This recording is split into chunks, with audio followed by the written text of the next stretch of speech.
অনুমোদন নেওয়া হয়নি এবং এই জায়গায় আসলে হাইট রেস্ট্রিকশনের কারণে কোনো ভবনের অনুমোদন দেওয়ার সুযোগটিও আসলে নেই। এই ভবনের কাজ আর বাড়িয়ে নিতে না পারেন, তার কারেকশনটুকু হয়ে যাওয়ার পর আমরা তাদেরকে বিদ্যুৎ সংযোগ ফেরত দেওয়ার একটা প্রভিশনও আমাদের আছে। পরিচালনা করবেন। ধন্যবাদ। রাজধানী উন্নয়ন কর্তৃপক্ষের যে নিয়মিত মোবাইল কোর্ট কার্যক্রমের অংশ হিসেবে আজকে আমরা এই দলিপাড়া এলাকায় মোবাইল কোর্ট পরিচালনা করছি।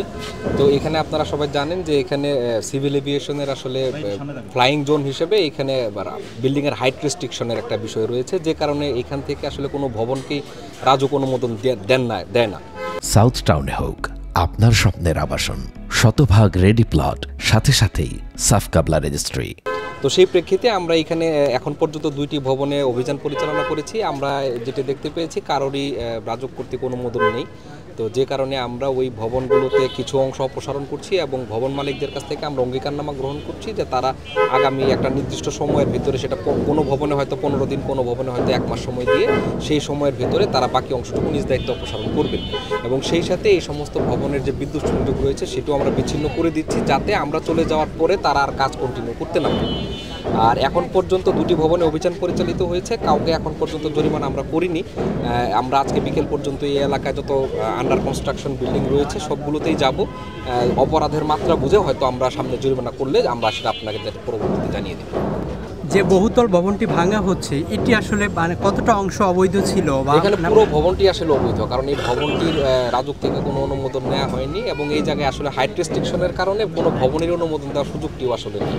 এখন পর্যন্ত কাউকে জরিমানা করা হয়নি, যদি সামনে করা হয় আমরা আপনাদেরকে ইনফর্ম করব। আচ্ছা ভাই, এই যে লোকাল প্রশ্ন আছে, যে বিল্ডিংগুলো অনেকগুলো করা আছে, যেগুলো অবৈধভাবে করা আছে, সেগুলোর মধ্যে কোনো ব্যবস্থা আপনারা নেবেন কিনা? যে ভবনগুলো ইতিমধ্যে হয়ে গেছে সেগুলোর নিয়ে একটি জরিপ হয়েছে এবং সেটি নিয়ে মন্ত্রণালয় পর্যায়ে বৈঠকের চলছে এবং আমরা আশা করি যে এই ভবনগুলো সম্পর্কে কী ব্যবস্থা নেওয়া হবে তার শীঘ্রই একটা নীতিমালা হবে এবং সেই নীতিমালার আলোকে তখন এই ভবনগুলোর বিরুদ্ধে ব্যবস্থা গ্রহণ করা হবে।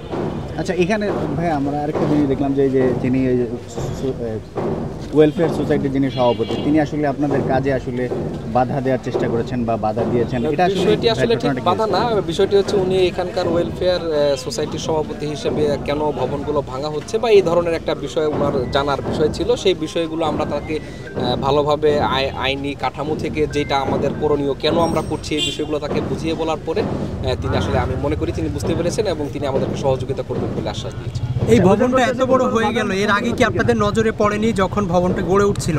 ভবনের একদম যখন পিলার গাঁথা শুরু হয় তখন থেকেই আসলে রাজুকের যে এখানকার ইমারত পরিদর্শক রয়েছেন তিনি বারবার এসে তাদেরকে বাধা দিয়েছেন বা নিষেধ করেছেন, কিন্তু মালিক পক্ষ কোনো কারণে সেটি আসলে শুনেননি বা সেটি আসলে বন্ধ করেননি, নির্মাণ কাজ বন্ধ করেননি। জি না, এখন পর্যন্ত কোনো ধরনের বাধার সম্মুখীন হচ্ছি না আমরা।